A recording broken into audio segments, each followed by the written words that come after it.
They said no man could do it. No man could be both, an unstoppable pitcher and a power-hitting monster at the same time. They said the era of Babe Ruth was long gone, buried in the pages of history books. But then, a quiet kid from Japan stepped into the light, and changed everything.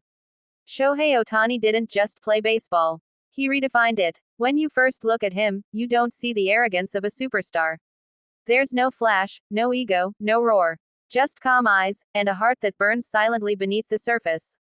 But when the lights go on, when the crowd roars, when the weight of the world presses down, Ohtani awakens. It's like watching a storm take human form. The way the ball explodes off his bat, the way it cuts through the night air and vanishes beyond the fence, it's more than athleticism. It's art. It's poetry written in motion. And then, just hours later, the same man stands on the mound, eyes narrowed, sculpting pitches with surgical precision. 100 miles per hour, corner of the plate, untouchable. You blink, and the inning's over. That's not supposed to be possible. But Ohtani makes impossible feel like a word we invented only because he hadn't arrived yet. He came from a small town in Iwate, Japan, a place where dreams usually stay dreams. But even as a boy, Ohtani was different. He'd write his goals down, not as fantasies, but as blueprints. Throw 100 miles per hour. Hit 40 home runs. Play in MLB. Win it all. Step by step. Line by line. He wasn't chasing fame. He was chasing greatness. The kind of greatness you can't measure with stats or trophies, the kind that comes from devotion, from quiet suffering, from those countless nights alone in the batting cage when nobody's watching. When Ohtani first arrived in America, the world didn't know what to expect. A Japanese pitcher who also wants to hit. It sounded like a gimmick. A novelty act. Some even laughed. He'll have to choose, they said. You can't be both. But Shohei Ohtani didn't come to fit in. He came to rewrite the script. And that's exactly what he did. Every pitch he threw, every swing he took, became a challenge to the very structure of the game. He wasn't supposed to be here. He wasn't supposed to work. But with every strikeout and every home run, the laughter faded, and awe took its place. The cameras began to linger longer. Opponents started to whisper. Broadcasters ran out of adjectives.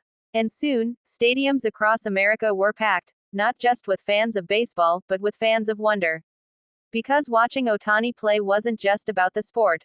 It was about witnessing a miracle. He'd step into the box after pitching 7 scoreless innings, and crush a 450-foot home run. He'd smile quietly as his teammates screamed, as if to say, "This is just what I was made to do." But behind that smile, there's something deeper. Something almost haunting. The weight of expectation. The loneliness of greatness. Because when you live on a mountain that high, there's no one else beside you. Reporters often ask him how he handles the pressure. Ohtani just smiles again. I focus on my next pitch, he says. But what he doesn't say, what you can feel in the silence between his words, is that he's been training for this his entire life. Every sacrifice, every mile, every bruise. There's a story few people know. Back when he was still in Japan, Ohtani used to train alone under the freezing winter skies.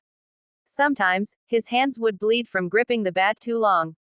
His breath would freeze midair. He wouldn't stop until he hit his goal, no matter how tired, no matter how cold. He was sculpting himself into something the world had never seen before. And now, when the lights blaze in Los Angeles, and tens of thousands chant his name, you can see that same determination in his eyes. The same kid who once practiced in silence now stands in front of millions, and still, he says nothing. He just lets the game speak for him. And it speaks loudly. You can see pitchers shaking their heads in disbelief. You can see hitters looking helpless as he freezes them with a splitter that disappears at the last instant. You can see little kids wearing number 17 jerseys, eyes wide, believing, maybe for the first time, that magic is real. Because Ohtani doesn't just inspire players. He inspires people. People who have been told they can't do 2 things at once.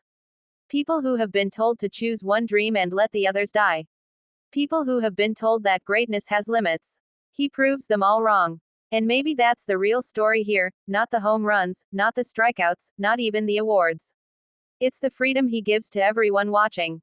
The freedom to believe again. When Shohei Ohtani steps on the field, he carries generations of doubters, dreamers, and believers with him.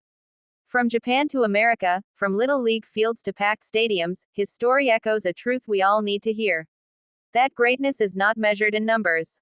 It's measured in courage, in heart, in the refusal to choose between what you can do and what you want to do.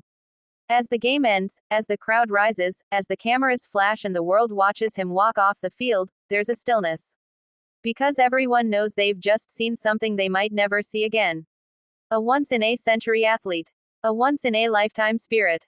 The kind of greatness you can't measure.